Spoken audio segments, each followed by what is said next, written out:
without delaying, now with the kind permission of the chairperson, I would like to Professor D.N. Tiwari sir for his presentation.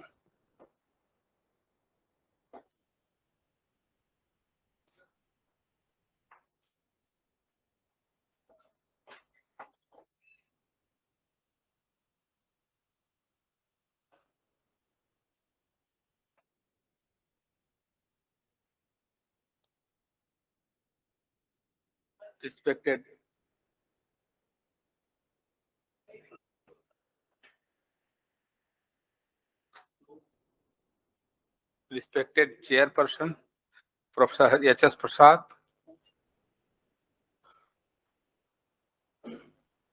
Head of the Department, Professor Anand Misra ji, Professor Vijay Kumar ji, Professor Jatashankar ji, and so many scholars.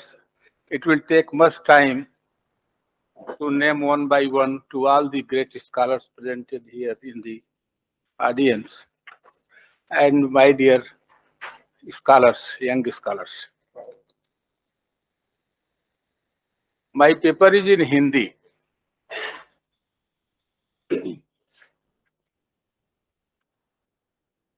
So if you like, I can speak in Hindi or I can present in English. But the paper is in Hindi. And I think that Hindi. इस topic का सुझाव मुझे professor आनंद मिश्रा ने दिया। मेरे paper का विषय है स्वातंत्रोत्तर भारतीय दार्शनिकों का शब्दाद्वैत संबंधी विचार। अब देखिए, शब्दाद्वैत का सौंदर्य अद्भुत है, इतना अद्भुत है कि जो आनंद से विश्व की उत्पत्ति मानने वाले और स्वयं सबको सच्चिदानंद स्वरूप मानने वाले जो अद्वैती हैं, वो अपने तर्कों से उसकी उपेक्षा नहीं करके बल्कि उसको अपने में मिलाने की कोशिश करते हैं। और इस दिशा में जो शब्दाद्वैत को लेकर के, भर्तृहरि के ब्रह्मकांड को लेकर के बहुत सारी व्याख्याएं नई आई हैं। अब जैसे देखिए K.A.S. अय्यर, जिन्होंने भर्तृहरि और उनके तीनों भागों पर कुछ न कुछ टिप्पणी किया है, अनुवाद भी किया है। और सूर्य नारायण शुक्ल, ये लोग एक प्रवृत्ति को लेकर चलते हैं और ये मानते हैं कि निश्चित रूप से विवर्त और परिणाम, इन शब्दों का प्रयोग वाक्यपदी में अविद्या शब्दों का प्रयोग, असत्य शब्दों का प्रयोग हुआ है और इसको लेकर के वो लोग अद्वैतवादी व्याख्या करते हैं। परंतु एक दूसरी प्रवृत्ति है विवर्तवादी व्याख्या के विरुद्ध, जिसे कांतिचंद पांडे जो शैविज्म के हैं, शैव की परंपरा भी भर्तृहरि को कहीं आदर भी देती है और कुछ मानों में उनका विरोध भी करती है। कांतिचंद पांडे ने लिखा है कि ये जो विवर्तवादी व्याख्या हरिवृषभ की गई है, टीका की गई है, ये ठीक नहीं है और उसकी स्वातंत्रवादी व्याख्या माने शैवों की दृष्टि से व्याख्या होनी उचित है। तो ये दूसरी है, एक मानता है कि विवर्तवादी ढंग से शांकर अद्वैतवादी दृष्टि से, और दूसरा मानता है कि नहीं, विवर्तवादी ढंग से व्याख्या करने वाले अनुचित करते हैं और उसकी व्याख्या आभासवादी स्वातंत्रवादी जो शैव दर्शन है उसकी दृष्टि से करना उचित है। क्योंकि विवर्तवाद और आभासवाद में अंतर है कि विवर्तवाद जगत को मिथ्या मानता है और जो आभासवाद है वो मिथ्या नहीं मानता। आभास को आभास के रूप में सत्य मानने में, जैसे कि प्रोफेसर कमलाकर मिश्र जी यहाँ अध्यापक थे, उन्होंने लिखा है सिग्निफिकेंस ऑफ तांत्रिक ट्रेडिशन, आगमिक ट्रेडिशन, कई किताबें उनकी हैं। तो इसके अतिरिक्त एक तीसरी धारा है जो ये मानती है कि जो हरिवृत्ति है भर्तृहरि के वाक्यपदी पर, वो उस व्यक्ति की लिखी हुई है जिसको हरिवृषभ या ये कहते हैं, जिसको अय्यर रघुनाथ शर्मा ने सोपज्ञ वृत्ति या भर्तृहरि की अपनी वृत्ति माना है। वस्तुतः वह बाद की रचना है और हरिवृत्ति के रचनाकार को शांकर अद्वैतवाद का पूरा पूरा ज्ञान है और वो उसमें शांकर अद्वैत की दृष्टि से ही उसकी व्याख्या किया है। सूर्य नारायण शास्त्री ने भी, जो 20वीं सदी 20वीं सदी के हैं, उन्होंने भी जो पूरी व्याख्या वाक्यपदी की है वो हरिवृत्ति के आलोक में ही की है। तो प्रश्न है कि विद्या अविद्या शब्द का, विवर्त परिणाम शब्द का प्रयोग वाक्यपदी में हुआ है, कितनी बार हुआ है यह महत्वपूर्ण नहीं है, पर यह महत्वपूर्ण है कि किस अर्थ में हुआ है। इस पर एम बरदाउ, एक पेरिस की स्कॉलर हैं श्रीमती एम बरदाउ, उन्होंने बहुत ही विद्वतापूर्ण तर्क दिया है, 7-8 तर्क जो पढ़ नहीं सकता टाइम के अभाव में, केवल इंडिकेट करता हूं, बाद में कभी आपको पढ़ने को मिलेगा। उन्होंने ईमानदारी से दिखाया है कि हरिवृत्ति को लिखने वाले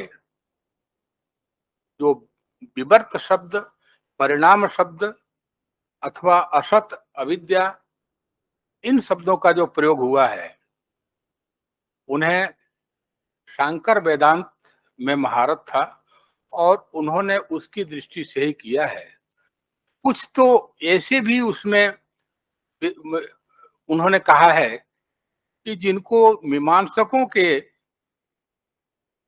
भट्ट संप्रदाय और प्रभाकर संप्रदाय जो बहुत बाद में आए, भर्तृहरि 5वीं शताब्दी के हैं, शंकराचार्य का प्रभाव 8वीं-9वीं शताब्दी में हुआ, तो उनसे 400 वर्ष बाद कोई हरिवृत्ति करके, स्वपग्ध वृत्ति, हरिवृत्ति, हरिवृषभ करके टीका लिखा जो एकदम वेदांती था और मीमांसा संप्रदाय से भी परिचित था। मैंने अपने लेख में लिखा है, जो आप चाहेंगे तो विभाग से मिल जाएगा। बरदाऊ ने ये दिया कि किन अर्थों में मिला है। तो आप जानते हैं कि ये जो विवर्त शब्द है, अविद्या शब्द है, अनिर्वचनीय शब्द है, इसका प्रयोग वेदांत में, शांकर वेदांत में टेक्निकल अर्थ में होता है। ये पारिभाषिक शब्द है, परिभाषा किया गया है। लेकिन भर्तृहरि में सामान्य अर्थ में प्रयोग हुआ है, जैसे परिणाम कहते हैं, तो ये आपके मेहनत का परिणाम है कि सेमिनार अच्छा से हो रहा है, इस अर्थ में परिणाम। तो उन लोगों ने परिणाम को विवर्त के अर्थ में लिया और विवर्त को मिथ्या अर्थ में। अब अगर मिथ्या अर्थ लिया और सर्प की तरह से, जैसे रज्जू में सर्प दिखाई देता मानते हैं, तो ये तर्क बना और मैडम बरदाऊ ने भी इसको दिखाया, मैंने भी इसको डेवलप किया कि अगर भ्रम की तरह माने इस जगत को तो जरूरत क्या है, क्यों भ्रम माने। भ्रम माने तो भ्रम में न उसका भूत होता है और न भविष्यत होता है। तो जब ऐसा कोई चीज जिसका न भूत हो और न भविष्यत हो, उसकी सत्ता को आप नकार देते हैं। लेकिन इस संसार के लिए ही काल में भूत और भविष्यत होता है, तो आप कैसे कहेंगे कि जो भूत और भविष्यत वाला नहीं है वो है, यह संसार है। एक बहुत जबरदस्त तरह है। भ्रम में कोई भूत भविष्यत होता है, रस्सी में सर्प दिखाई देगा, उसका भविष्य क्या है। सर्प का भविष्य क्या है, सर्प का भूत क्या है। भूत में भी वहां रस्सी थी और भविष्य में भी रस्सी ही है, सर्प का भविष्य अस्तित्व ही नहीं है। हाँ, डर भय होता है, तो डर भय तो सत्य होता है। तो आप क्यों मिथ्या मानते हैं, डरते नहीं हो अंधेरे में रस्सी को सांप समझ करके। कई लोग, कमजोर हार्ट वालों को हार्ट अटैक भी हो जाता है। तो इस तरह से उन्होंने ये तर्क दिया, जब भ्रम का न भूत होता है और न भविष्य होता है, लेकिन इस संसार में ही काल की गणना होती है। और भर्तृहरि ने काल को और शब्द को एक माना है, शक्ति माना है, और इस तरह से उन्होंने ये दिखाया एम बरदाऊ ने कि अविद्या, विवर्त इत्यादि शब्दों को जो प्रयोग वेदांती व्याख्याकारों ने किया या शैव व्याख्याकारों ने किया, उन्होंने अपने शास्त्र की वासना से हरिवृत्ति की रीडिंग लेकर के, भर्तृहरि की मूल कारिकाओं की रीडिंग न लेकर के किया है, जो अनुचित है। क्यों अनुचित है? इसलिए कि सामान्य अर्थ में विवर्त शब्द का प्रयोग, विवर्तन, संवर्तन, विवर्तन, अब जैसे मान लीजिए कि हम बोलते हैं तो संवर्तन होता है, फैलता है, अब केंद्रित होता है मुंह में, और जब बोलते हैं तो विवर्तन होता है, मतलब कान में एकीकृत होता है। तो इस अर्थ में विवर्त और संवर्त का अर्थ है विवर्तते माने विशेष रूपेण स्थिति। तो क्या अब ब्रह्म क्यों कहते हैं उसको, क्यों ब्रह्म को माने, ये सब सारे सवाल उठते हैं अद्वैत को लेकर के। क्यों जगत को मिथ्या माने, इन सब चीजों को वाक्यपदी में क्यों ढूंढे, ये सब 3 सवाल थे जिसको मैंने व्याख्या किया है, बहुत टाइम नहीं लेना है।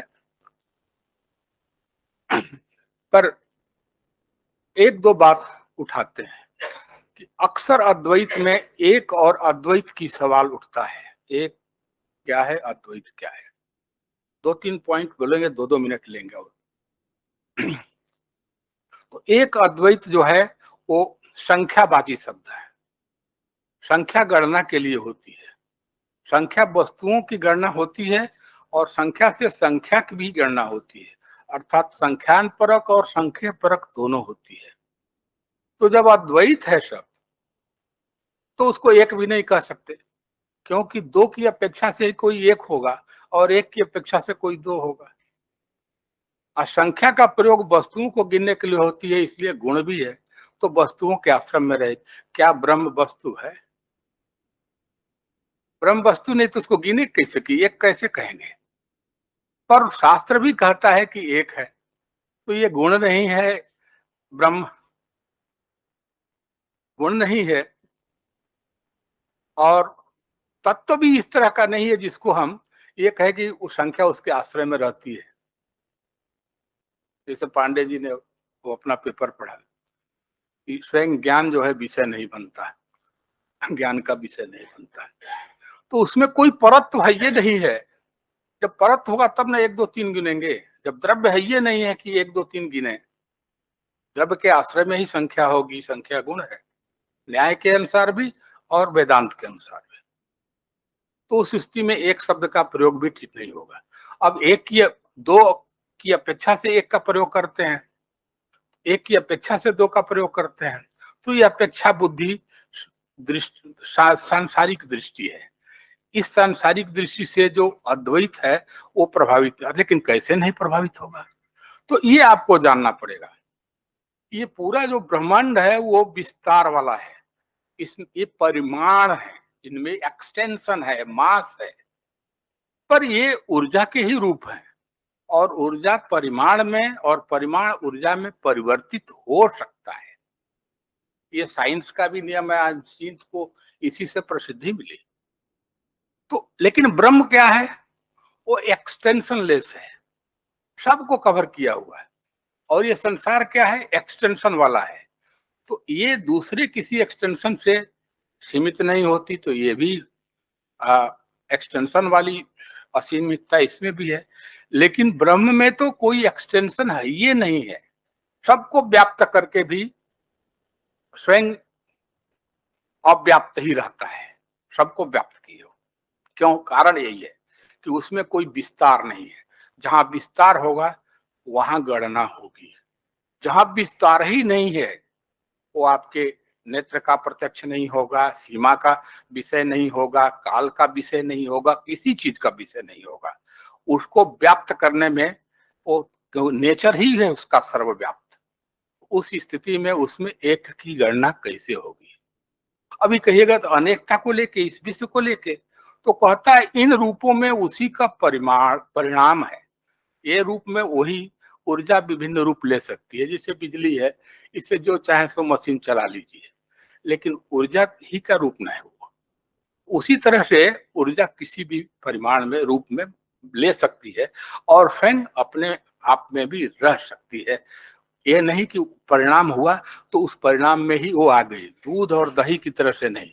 जैसे इतने लोगों की मेहनत का परिणाम ये सेमिनार की सफलता है, उसी तरह से वो जो शक्तियां हैं, ऐसा नहीं है कि इनकी शक्ति है वो, आप भी शक्ति हैं। ये सब चीजें शक्ति के ही रूप हैं। इस रूप में शब्दाद्वैतवादी मानते हैं। और तब उसको शब्द क्यों कहते हैं? बस 2 मिनट और लेंगे। तो अभी तो केवल तो उसको पहले कर लेते हैं, फिर शब्द क्यों कहते हैं बताएंगे। तब उसके लिए क्या कहेंगे हम? तो वेदांत की जो परंपरा है और जो शब्दाद्वैत की परंपरा है या शैविज्म की परंपरा है, वो सब उसको अद्वैत पर बल देते हैं, क्योंकि उसको तो गिना ही नहीं जा सकता। कोई वस्तु नहीं है, उसमें कोई विस्तार नहीं है, तो पदार्थ नहीं है, वो गुण नहीं है। पदार्थ के आश्रय में रहने वाली संख्या गुण होती है। गुण का मतलब गौण, जो द्रव्य के अधीन हो वो गुण है। तो वो कोई ऐसा है नहीं, तो संख्या का प्रयोग कैसे होगा? एक का प्रयोग होगा ही नहीं। पर एक भी है तो क्यों है? तो कहता है कि समग्रता को लेके। कैसे? न तत्वतः तत्व अतत्व भेदो, तत्व और अतत्व में भेद नहीं है। इस संसार को लेकर के तत्व तत्व में भेद नहीं है। ये जो अविवेक अविचारित है, उस अविचारित होने से जो अतत्व है वो तत्व के रूप में लोग देख लेते हैं, जो तत्व है उसको अतत्व के रूप में देख लेते हैं। ये इस अर्थ में, दृष्टि के अर्थ में अविद्या है।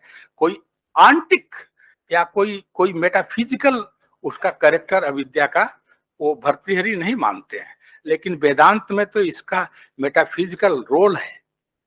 ये शक्ति है जिसके वजह से ये सब चीजें मिथ्या चीजें के रूप में ब्रह्म दिखाई देता है। जो वस्तु नहीं है वो वस्तु के रूप, जो वस्तु है उस वो दूसरे रूप में दिखाई देती है। क्या बोलते हैं, अतस्मिन तद बुद्धि अध्यास, जो जिस रूप में नहीं है उस रूप में वो दिखाई दे रहा है सब। लेकिन यहाँ मानने की जरूरत नहीं है, वो सब रूपों में है, सब ऊर्जा ही के रूप है। आप भी ऊर्जा है, ऊर्जा है। अब एक की ऊर्जा को दूसरे ऊर्जा से भिन्न कैसे माना जाए? सब ऊर्जा के रूप में, और वो ऊर्जा परिवर्तित होते हुए भी स्वयं जो है नष्ट नहीं होती। ये विशेषता है सब रूपों को धारण करके। तो वो तत्व भी है, अतत्व भी है, तत्व भी है, अतत्व भी है, सत्य भी है, असत्य भी है। सत्य भी की भी शक्ति है और असत्य की भी शक्ति। इसलिए उसके लिए यह कहना कि ये एक है, ये अनेक है, ये व्यवहार ठीक नहीं है। शब्द ब्रह्म के लिए व्यवहार जो है वो शक्ति उससे अलग है, वो अलग है, ऐसा नहीं है। शक्ति ही शब्द है, इसीलिए उसको शब्द कहते हैं। उसमें शब्दन माने क्रिया भी है और ज्ञान भी है। तो इस धर से शब्द और ज्ञान दोनों अलग अलग नहीं है। शब्द पूर्वक कोई भी ज्ञान बिना शब्द के नहीं हो सकता। यहां तक कि जो कोई विषय का ज्ञान है, परत्व का ज्ञान, जो ज्ञान परत्व के ज्ञान का ज्ञान है, उसको भी हम शब्द से ही जान सकते हैं, कह सकते हैं। और जो भी हो, हम तो रहस्यवादी और धार्मिक उस तरह के साधक नहीं है। हम लोग एकेडमिशियन हैं। हम लोगों को जो शब्द में विचार होता है वो सब शब्द में होता है, और उसी से हमारी सीमा भी है। अगर आप बहुत बड़े विद्वान हैं लेकिन बोलेंगे तभी न जानेंगे कि आप विद्वान हैं। माने बिना बोले, बिना शब्द के कोई विचार आपके दिमाग में आएगा नहीं, कोई कल्पना भी नहीं होगी। अगर ये कहेंगे कि अनिर्वचनीय है तो उसको भी शब्द ही से आप कह रहे हैं। अगर गूंगे के गुड़ की तरह कहते हैं तो उसको भी आप शब्द से ही कहते हैं। न सो अस्ति प्रत्ययो लोके, यह शब्दानुगमा। कोई भी प्रत्यय नहीं होगा जो बिना शब्द के हो। आप बताइए, जो वस्तु नहीं है क्या उसकी अवधारणा नहीं होगी? दार्शनिक कहेंगे कि नहीं, वैज्ञानिक कहेंगे कि नहीं, बिना वस्तु की अवधारणा कैसे होगी? वस्तु तो होना चाहिए तब उसकी अवधारणा होगी। पर दार्शनिक लोग तो मनुष्यत्व, पशुत्व, अद्वैत, इन सबों की भी अवधारणा रखते हैं। ये तो दार्शनिक है। तो ये वैज्ञानिक का क्षेत्र नहीं है, लेकिन दार्शनिक इस पर वैज्ञानिक रूप से प्रकाश डालते हैं। इसलिए इनका महत्व है, दर्शन का महत्व है। तो अब ये तय हो गया कि ब्रह्म के लिए जो सब कुछ है और सबसे सीमित नहीं हो सकता, क्योंकि उसमें विस्तार के तत्व नहीं है। द्रव्य के रूप में भी वही है, सब कुछ वही है, सब शक्ति के रूप है। अब ये कहते हैं कि ये शक्ति नहीं है, ये भी शक्ति है। लेकिन अब दो चीजें हो गई, एक चेतन शक्ति और एक जड़ शक्ति। तो ये दृष्टि का भेद है। और सेंस ऑफ आइडेंटिटी और सेंस ऑफ डुअलिटी, ये दोनों वेदांत में चलता है। If you have a sense of duality, all are different. सब रियलिज्म सही है, but if you have a sense of non duality, सब जगह एक दिखाई देगा। अगर ये कहे, जैसे कि हरिशंकर प्रसाद जी ने कहा कि ये एक दृष्टि ऑल इंक्लूसिव है, ये भेद देखती है, इसका मतलब ये थोड़े है कि आप अलग नहीं है, हम अलग नहीं है। व्यवहार तो भेद से ही होगा, यही व्यवहारिक सत्य है। अपेक्षा बुद्धि से ही व्यवहार होगा, शब्द से ही व्यवहार होगा। इसलिए सारा व्यवहार का सत्य है शब्द। शब्द के बिना तो पूरे विश्व की जितनी चीजें जिससे आपको काम पड़ता है, वो या तो उन चीजों से जिससे काम करते हैं, और एक ज्ञान की दुनिया जिससे दार्शनिक जब दर्शन करता है तब संबंधित होता है। तो जो विश्व की दुनिया है उसे आप काम करते हैं। पानी लाओ तो लोटा में पानी लाएगा, पर लोटा में पानी लाने का जो विचार है या लोटा का जो विचार है, उससे दार्शनिक संबंध रखते हैं। वह विचार क्या बिना शब्द के होगा?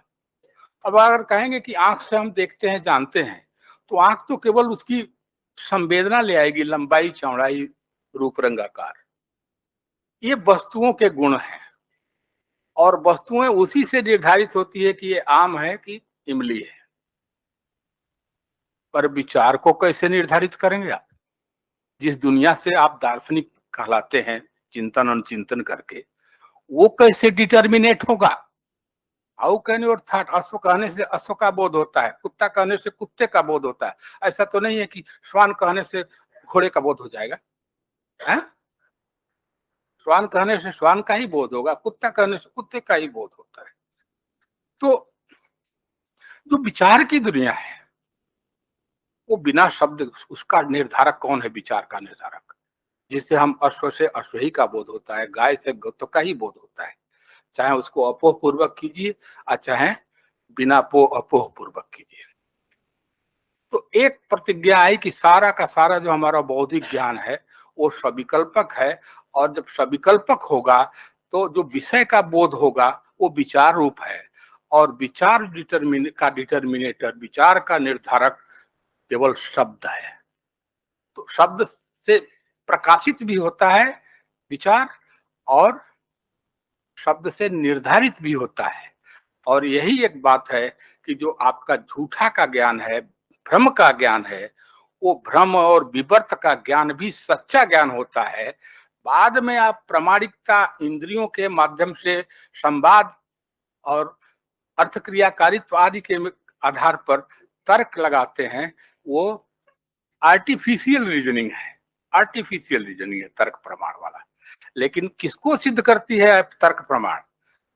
तर्क प्रमाण वही जो आधारभूत ज्ञान जो शब्द से पहले प्रकाशित होता है, उसी को सिद्ध और असिद्ध करती है। तो सिद्धि असिद्धि जितना भी है, उसका जो मूल है वह शब्द से प्रकाशित जो विचार है, ज्ञान है, उसी का होता है। एक बात और कहेंगे, एक तो इसमें अद्वैत और शब्दाद्वैत और माने शैविज्म, ये तीनों कहाँ कहाँ मिलते हैं थोड़े अंतर से, जिससे विद्वानों को, बड़े बड़े विद्वानों को भ्रम हो जाता है कि अद्वैत ये कहता है और ये तो बहुत खराब कहता है ये, तो ब्रह्म तो सबसे परे है, तो हमारा उससे क्या मतलब? तो कह देगा कि हम भी ब्रह्म है, इसलिए मतलब है। तो उन्होंने कहा ना, अद्वैत की ही दृष्टि नहीं होगी एक, इसके पहले आयुर्वेद वाले, क्यों अद्वैत की ही एक दृष्टि होगी? तो अद्वैत में सभी दृष्टियों का सम्मान है, ऑल इंक्लूसिव है। ऐसा थोड़े है कि इसको अलग कर दीजिएगा, अपोह कर दीजिएगा, हटा दीजिएगा और दूसरे अपने चॉइस की चीजों को ले लीजिएगा तो अद्वैत हो जाएगा।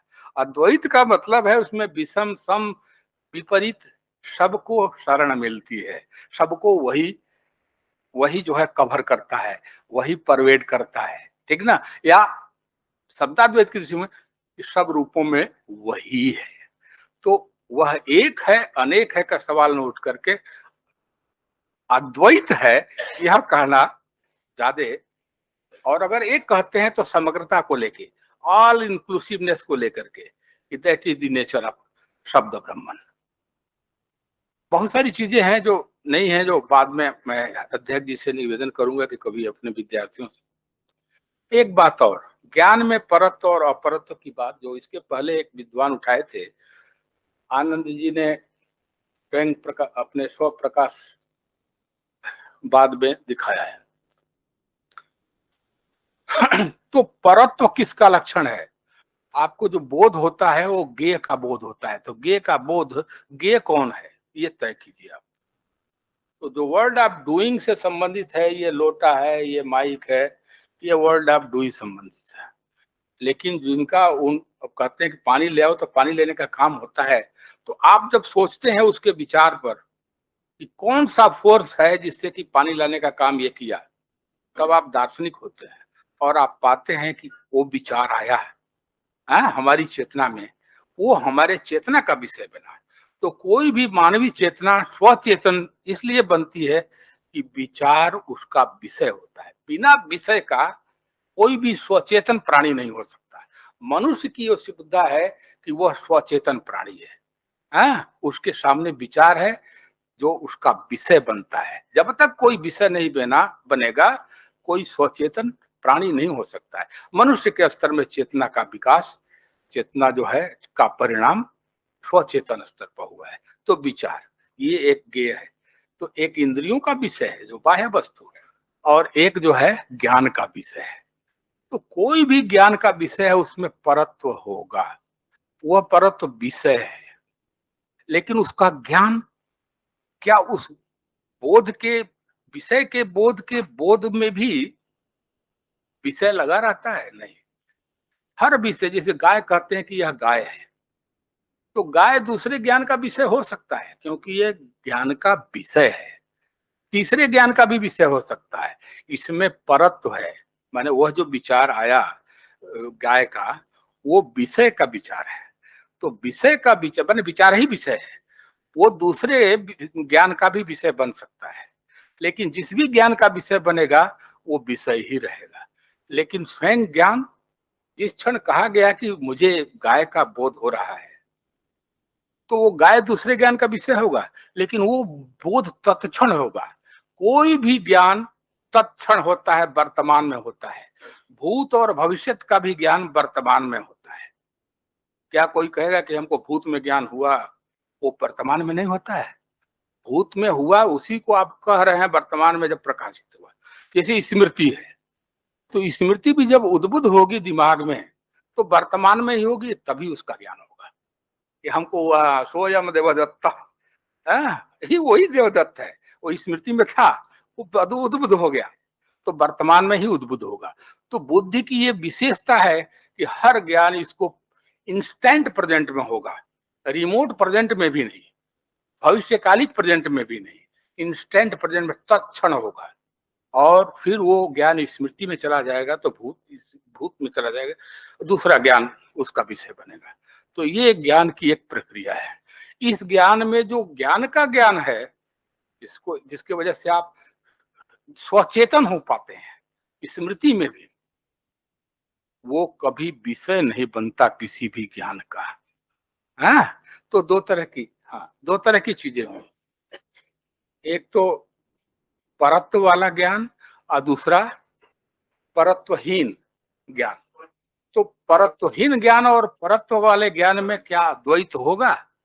नहीं, ये ज्ञान बुद्धि के माध्यम से होगा। अब जैसे मान लीजिए कि शीशे में मुंह देखिएगा तो जैसा है वैसा दिखाई देगा, तेल में देखिएगा तो काला दिखाई देगा, तलवार में देखिएगा तो लंबा दिखाई देगा। तो ये बुद्धि के माध्यम से होने वाला ज्ञान है, लेकिन ज्ञान तो वही जो ज्ञान का ज्ञान है, तो वो तेल आदि जो उपाधियां हैं, उनसे रहित ज्ञान, जिसके वजह से हमको स्मृति आदि होती है, वो किसी ज्ञान का विषय नहीं बनता। हर ज्ञान में साक्षी की तरह से, जैसे वेदांती लोग कहते हैं, वो रहता है। वो भोक्ता वोक्ता नहीं है, लेकिन वो रहता, वो रहे नहीं तो स्वप्रकाश स्वचेतन आप होंगे ही नहीं, वो तो रहेगा ही। तो ज्ञान का जो ज्ञान है वो प्रकाश्य और प्रकाशक दोनों माना गया है। उसको आप कहेंगे कि उसको प्रकाश्य और प्रकाशक मानने के पीछे यही तर्क है, वो विचार को प्रकाशित करता है और स्वयं विचार भी है, अलग अलग नहीं है, अद्वैत है। इस दृष्टि से उसको शब्द कहा गया। वो शब्द विचार रहित भी है, अद्वैत भी है, क्योंकि उसमें स्वत्व और परत्व दोनों ज्ञान में भेद नहीं है, बल्कि स्वत्व और परत्व दोनों ज्ञानों को व्याप्त किए हुआ है। वो ऑल इंक्लूसिव भी है, but it is not exhausted in inclusiveness, इस तरह का है। वही सब कुछ है और उनसे वो सीमित भी नहीं होता, क्योंकि उसमें विस्तार नहीं है जो सीमित कर सके। इन्हीं सब कुछ शब्दों के साथ बहुत कुछ कहना था, बाद में।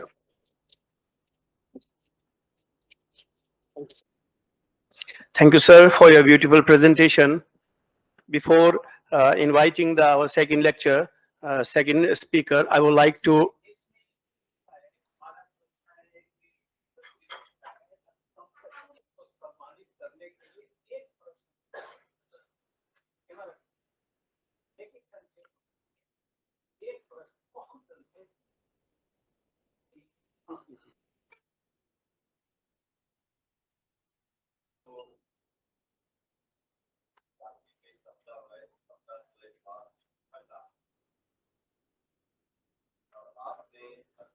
वेदांत की आलोचना करते हुए कहा, और एक तरह से जो एक मेवा द्वितीयम श्रुति है उसी को रिफ्यूट करते हुए आपने कहा कि एक शब्द का प्रयोग किया नहीं जा सकता है, संख्यावाची एक शब्द का प्रयोग नहीं किया जा सकता है। और एक मेवा द्वितीयम को जब हम संख्यावाची शब्द में कहने का प्रयास करते हैं तो हम ये प्रिसपोज करते हैं कि एक मेवा द्वितीयम जो श्रुति है वो कोई वस्तुवाची शब्द है, तभी उसके साथ हम वस्तु के साथ संख्या को जोड़ के ऐसी अपेक्षा करते हैं। मुझे स्मरण आ रहा है कि वेदांत पर एक आलोचना की गई कि साक्षित्वम द्वितीया असंगतेर भवेत। साक्षी के लिए एक द्वितीय का होना जरूरी है। अगर ब्रह्म साक्षी है, अनुभव प्रकाश के लिए वो समस्त अनुभवों का साक्षी है, तो उस साक्षी के लिए द्वितीय होना जरूरी है, तभी वो साक्षी होगा, नहीं तो उसका साक्षित्व ही प्रतिपादित नहीं होगा। तो इसी द्वितीया से उसका एकत्व भी सिद्ध हो जाता है। बहुत सुंदर प्रश्न करें। ये बार बार प्रश्न उठते हैं, आज से नहीं, जब से ये शास्त्र रहे हैं। लेकिन इसमें एक बात जरूर है कि एकम शब्द को मैंने डिफाइन किया कि समग्रता के अर्थ में है, ये नहीं कि उसको छोड़ करके है। ये तंत्र लोकतंत्र नहीं है कि एक वर्ग को छोड़ दीजिए दूसरे वर्ग को ही लीजिए, सबको लेकर के वो एक है, एक कहा जाएगा, ठीक ना। ऑल इंक्लूसिवनेस को लेकर के एक कहा जाता है। शास्त्र जो है सबके लिए होता है, ये नहीं कि बौद्धों के लिए नहीं है। शांत रक्षित और कमलशील ने भी वाक्यपदी की प्रथम भाग का अनुवाद मैंने पर लिखा है, अनुवाद किया है, मतलब वो संस्कृत में ही श्लोक लिखे हैं, तत्व संग्रह में संग्रह है। तो इस तरह से सबके लिए ब्रह्म सब है आपके। तो एकम शब्द का प्रयोग समग्रता के अर्थ में हुआ है, ये मैंने कहा है। दूसरी बात जो उन्होंने कहा साक्षी, तो कहा ही आपकी जो चेतना है वो शरीर के माध्यम से स्वत्व को माने स्वचेतन तभी होगी जब कोई विषय रहेगा। तो एक भोक्ता है, द्वा सपूर्णा सयुजा सखाया, और एक जो है उसका साक्षी है, यही तो प्रतिपादित किया है।